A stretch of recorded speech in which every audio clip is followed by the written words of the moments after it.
It's a great pleasure to have Professor Narendra Bakshi amongst us today. Those of you who regularly come to Sunday service, he is not unknown. We had always been getting him for Sunday talk once a year. And the good news is he now has moved to Toronto. Maybe we'll get him more. His talks on the Bhagavad Gita were always have been inspiring because how he makes connection between the philosophical teachings of the Bhagavad Gita and its practicality in life. That's wonderful from his own experience. He often relates the teachings to our practical life.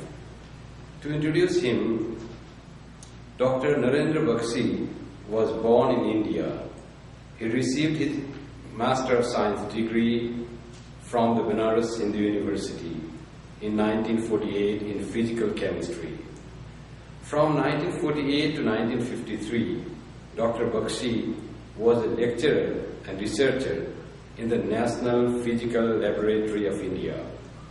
He received his PhD in chemical engineering in 1956 from Virginia Polytechnic Institute in Blacksburg, USA. After working in different companies in USA and UK, Dr. Bakshi joined the University of Saskatchewan in 1963 and achieved full professorship in 1974. He has published over 180 research papers and reports. During some 3 decades at the University of Saskatchewan, in Saskatoon, he has made important, useful, and sustained contributions to the field of catalytic reaction engineering on systems of practical and industrial interest. He has supervised 12 PhD students and 18 MSc students and has contributed to the training of 12 plus postdoctoral fellows. He is a fellow of the Chemical Institute of Canada. He was awarded the Doctor of Science, DSc, by the University of Saskatchewan in 1996 in recognition of his research activities. Dr. Bakshi is also actively involved in religion and spirituality. He has deeply studied the Vedanta and the Ramakrishna Vivekananda literature. An initiate of the Ramakrishna mission, Dr. Bakshi was closely associated with Swami Ranganathanandaji and Swami Bhasyanandaji. He is one of the founding fathers of the Vedanta Society of Saskatchewan, now known as Hindu Society of Saskatchewan, where he regularly gives talks on Sri Ramakrishna, Holy Mother, Swami Vivekananda, and Hindu philosophy. Today he is going to speak to us on vision of the Bhagavad Gita for human development. Professor Narendra Bakshi, most welcome.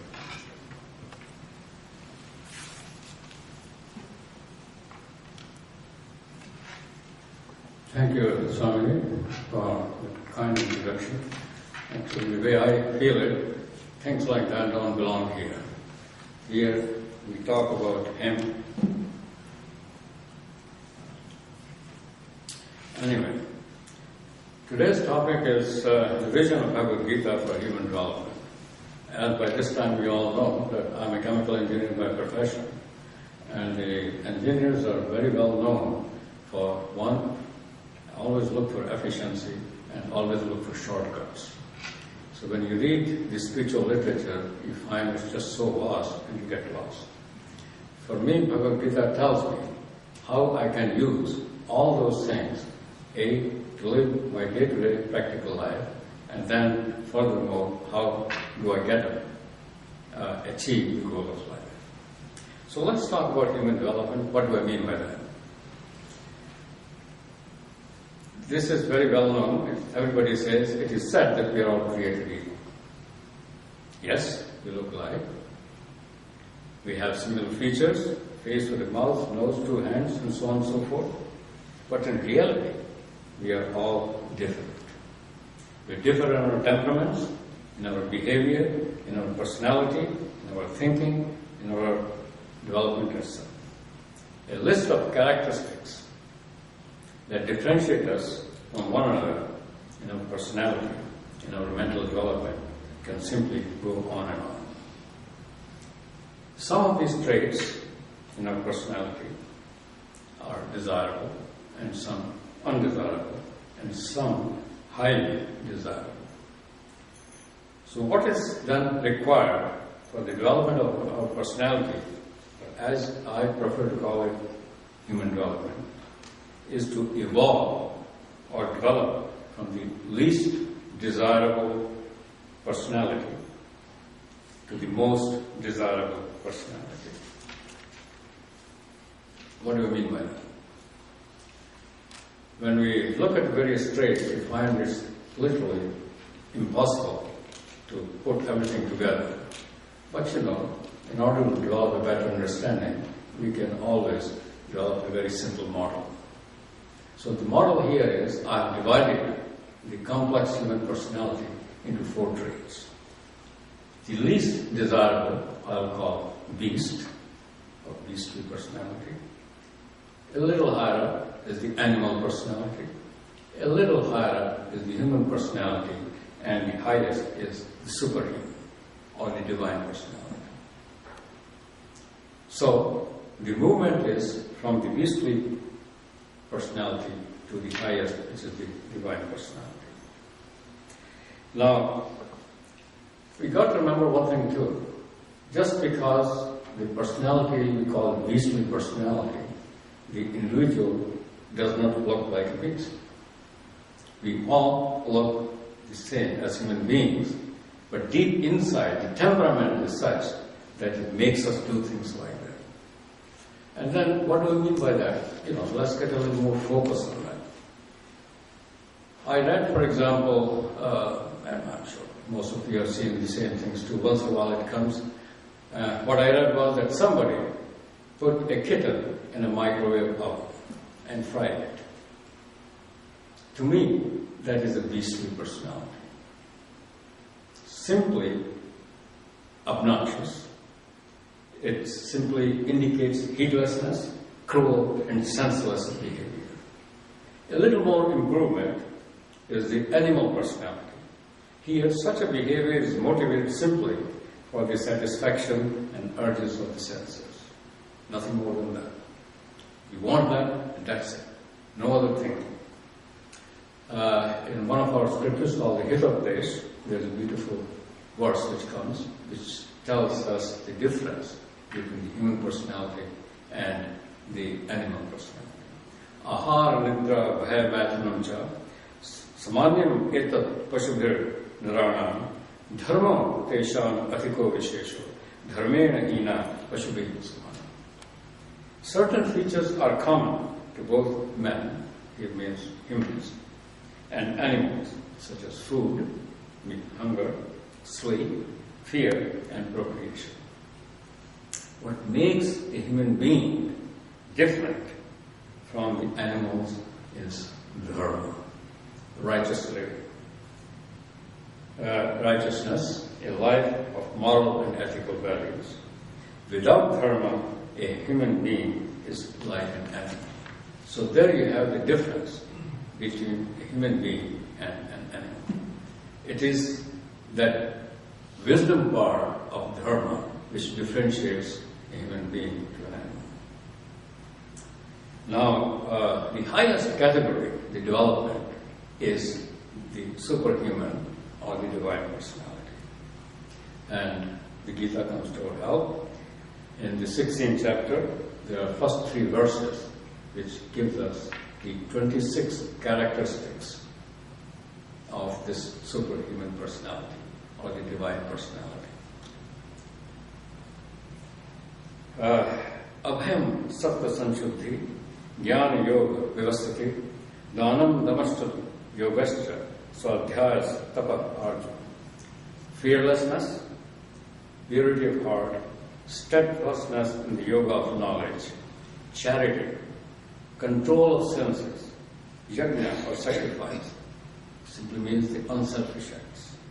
Study of scriptures, austerity, uprightness, and straightforwardness. Second verse is Ahimsa Satyam Akrodha Tyaga Shantir Apashanam Daya Bhut Lavleshtam Marvam Reed Achakam. Non-injury, truth, absence of anger, renunciation, peacefulness, absence of calumny, compassion to beings, non-covetousness, gentleness, modesty, and absence of fickleness. And third verse is Tejah Kshma Dhriti Shaucham Adroho Natimanata Bhavanti Sampadam Daivim Abhijatasya Bharata. Vigor or energy, forbearance, fortitude, purity, absence of hatred, absence of pride. These belong to one who is born of the divine state or the superhuman being. These are 26 characteristics. So we can make a list of them and see where we are, to what extent we are practicing them or following them in our day-to-day life. Because until and unless we don't practice, the way I look at it is talking about it, discussing about it, giving big lectures is meaningless. Whatever we believe in, I think we must practice that. This is the vision of the Bhagavad Gita for the human development. Reaching a state where all these 26 traits are reflected to the fullest in one's personality. Yes, it is a tall order, very tall order. But the Rishi of the Katha says, Uttisht Jagrat Prapyavaran Nibodha Shrasya Dhara Nishchit Dhrutya Durgam Pathas Tat Kavyoda. The teachers have told us, first of all, arise, awake, and learn by approaching the excellent ones. One needs a guide to achieve, A, to understand all these things, and B, then to learn about it and practice it. The wise ones describe the path to be as impassable as a razor does Sharsadhara, which when sharpened is difficult to tread on. So Vivekananda said, those who dare, therefore, to struggle for the victory, for the truth, for religion, are on the right way. And that is what the Vedas preach. Be not in despair, the way is difficult, like walking on the edge of a razor. Yet, despair not. Arise, awake, and find the ideal and the goal. Thousands have achieved this ideal, and I am no exception. So that is why despair not. Yes, it may take time, but it is achievable. As a matter of fact, being a catalysis person, I'll give you a secret which, added to the life, will make the journey very, very simple. So, this is the vision of the Bhagavad Gita for human development.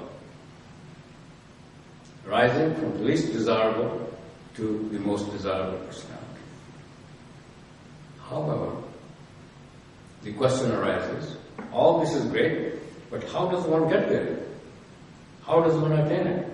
Such a highly desirable as well as difficult goal. And the way I look at it is, and that is the power and the strength of the Bhagavad Gita. It not only tells us that is the goal, but it tells us how to get there. All the details how to get there. And of course, we've got to remember who is telling us, talking to us in the Bhagavad Gita. It is nothing else but Krishnastu Bhagwan Swayam. Krishna himself is telling us. And we've got to remember, these scriptures called the Shastras.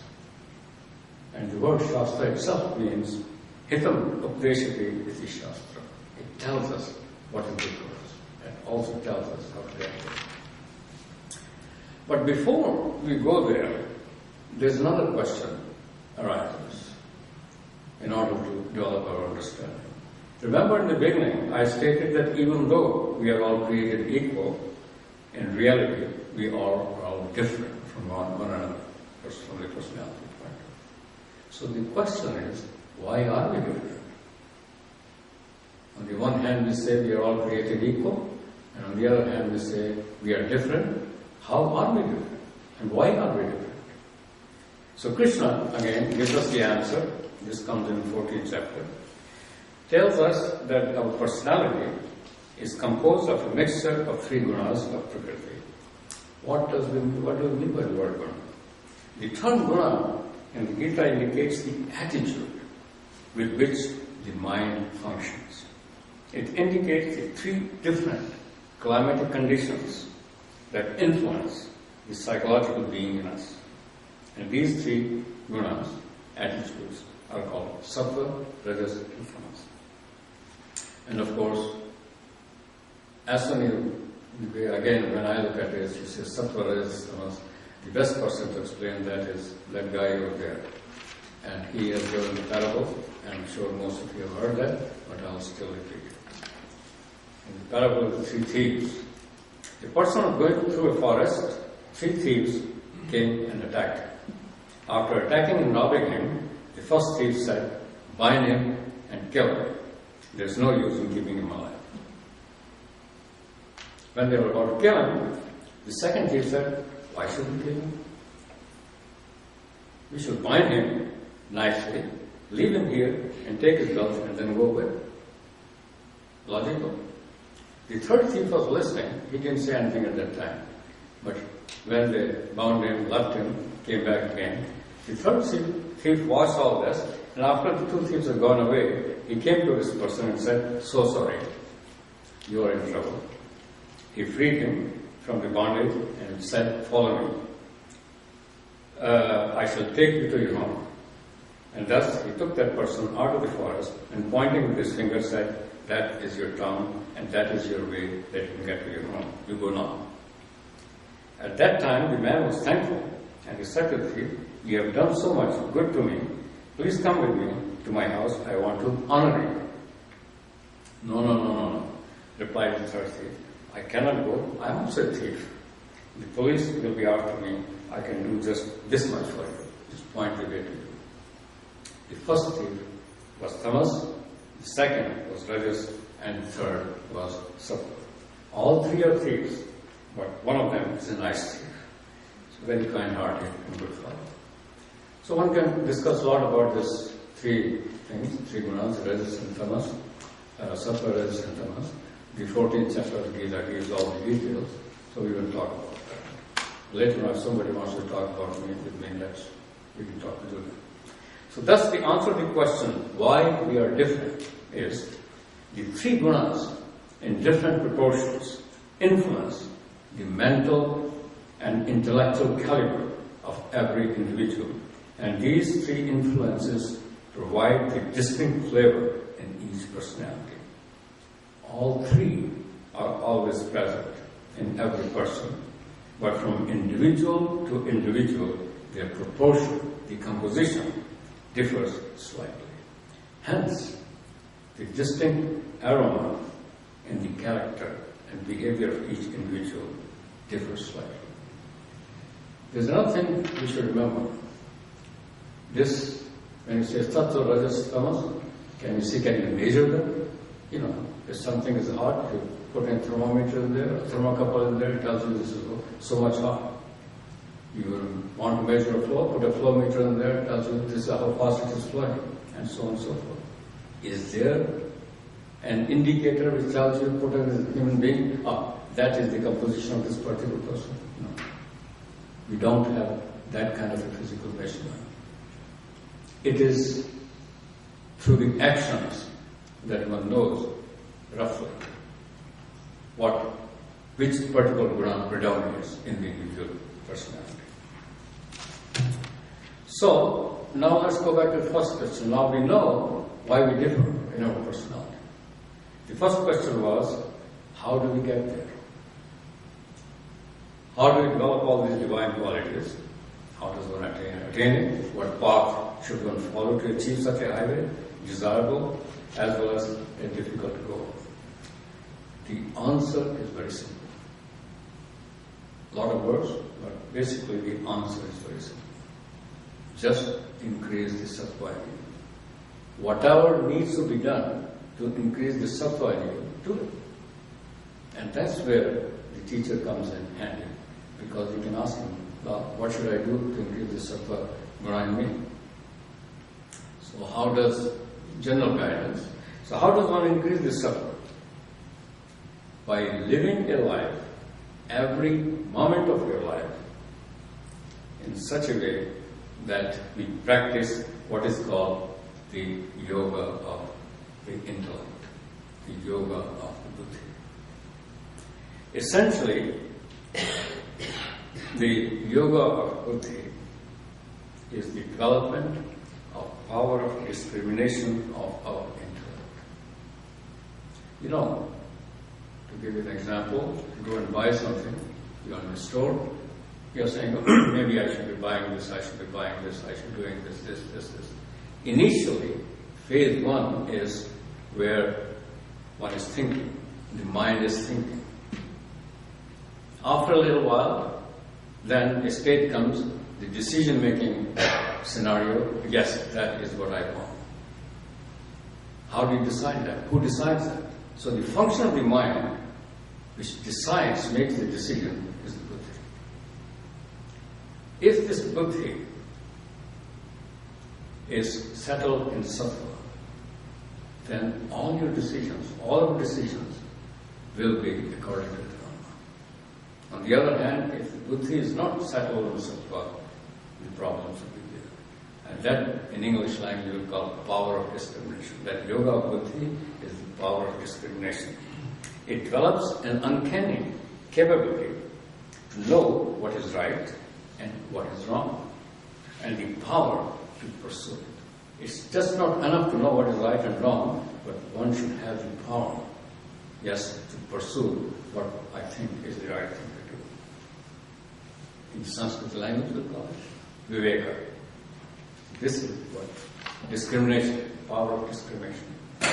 Now, you got to remember this thing too. We cannot have this power of discrimination until and unless we have an unbiased mind.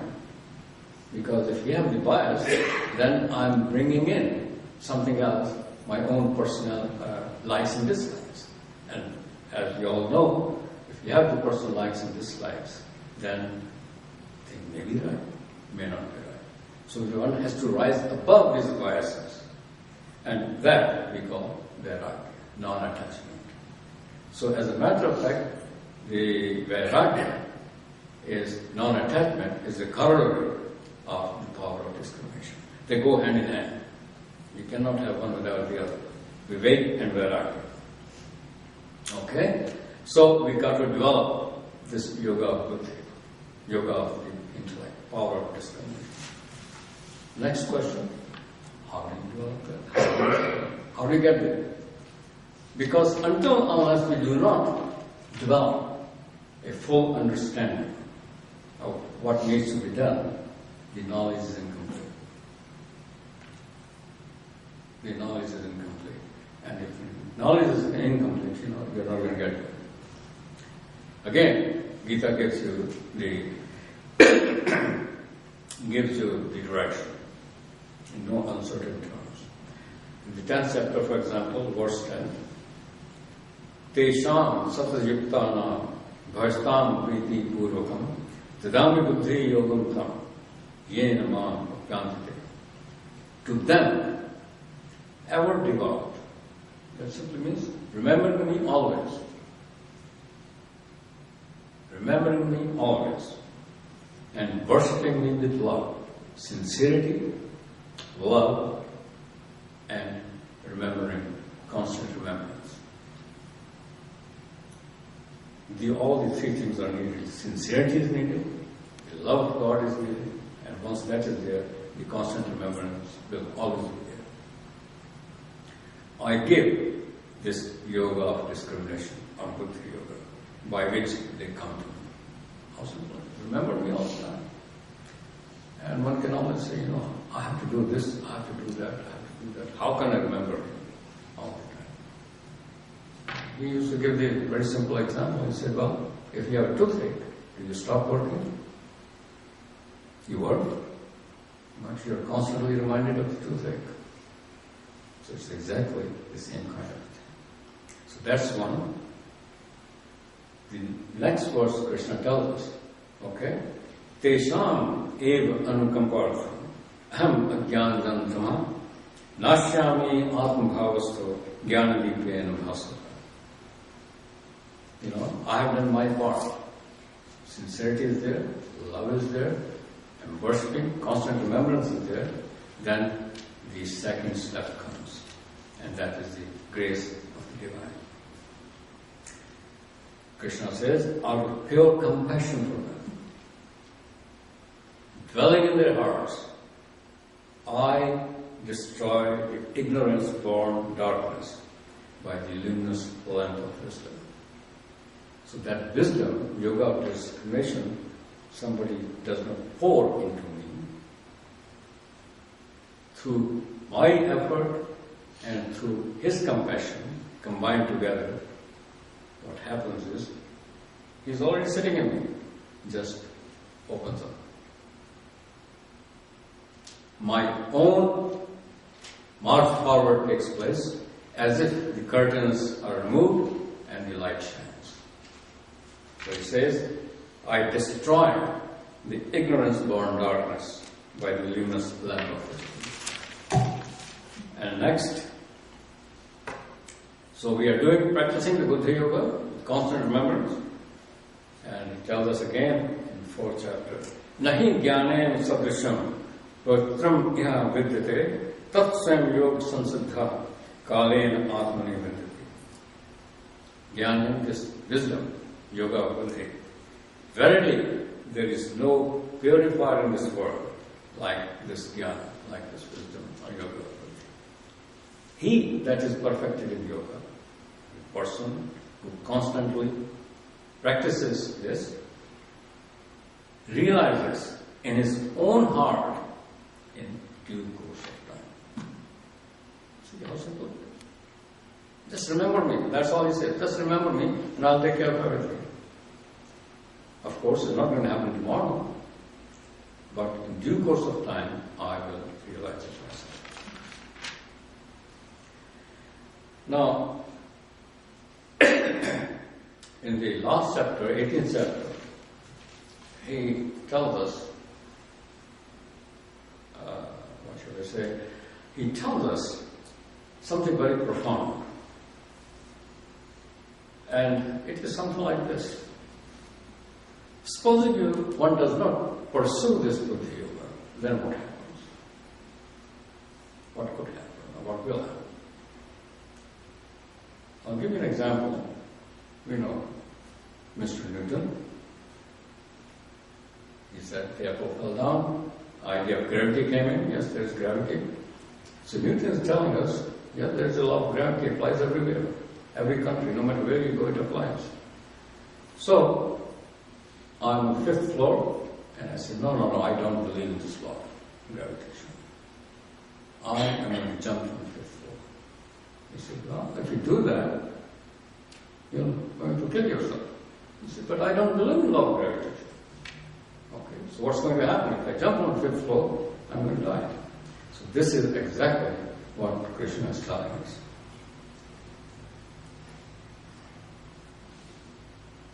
I forgot now where did I put it. And this comes in the 18th chapter and verses 58. Mat chitta sarvadurgani mat prasadat trashyasi at chetvam ahankaran nashroshasi kanshasi. Fixing your mind on me, you shall by my grace overcome all obstacles. That's the 3 shlokas before he said. This is the summary in one line. Fixing your mind on me, remember me constantly. By my grace, you have overcome all obstacles. But if from egoism you will not hear me, you shall perish. No words have been minced, as clear as that. There is another thing that one can do, and that is constant remembrance. It becomes easy if we develop a relationship with him. Relationship, mother, Sri Ramakrishna, Arjuna as a friend, Yashoda as a mother of Krishna, and Gopis as a lover, Mirabai again as a husband. So developing a relationship, then remembrance becomes very easy.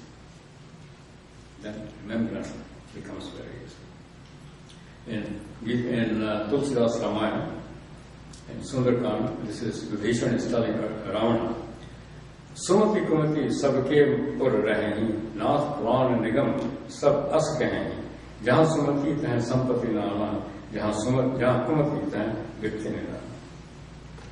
Sumati and Kumati, the good mind, which is the yoga, and the bad mind, when you don't practice that, Sabke Ur Rahehi, everybody has things like that. And he says, scriptures tell us, Jahan Sumati Tahan Sampati Nana, where the Sumati is there, where the yoga buddhi is there, then all kind of things are added to us. Whatever you want, desires are fulfilled, life becomes easy, simple, enjoyable, fulfilled. Jahan Sumati, Jahan Sampati Nana, Jahan Kumati, Jahan buddhi Nidana. And where you don't practice this yoga buddhi, there all kinds of problems arise. So the answer to all these things then is that yes, if you practice that, and it's very simple. My intelligence, my power of discrimination is there. And that light guides me in each and every circumstance. I don't have to do anything else. I don't have to read a ton of books, do this, don't do that. This is, somebody says this, somebody says, no. I become my own boss because I have that powerful torch of light in front of me and that I can see. I should go here and I should go there. So that is the power and the strength of Gita and Buddha Yoga. The way I look at it is, I think the whole of Gita, if you take the Buddha Yoga out, there's nothing left in the Gita. So Krishna's greatest contribution from my point of view when I look at that is this thing called Buddha Yoga. He's the one who gave us that, and the whole Gita is permeated with this. Just in a few minutes, couple of minutes, what are the implications of our day-to-day life? Implications say, we have developed this power of Buddha Yoga in us, righteousness and so on and so forth. In other words, the sattva has increased. So, from the individual, for example, self-confidence, because I don't have to go and check with anybody else. I know. It's as simple as that.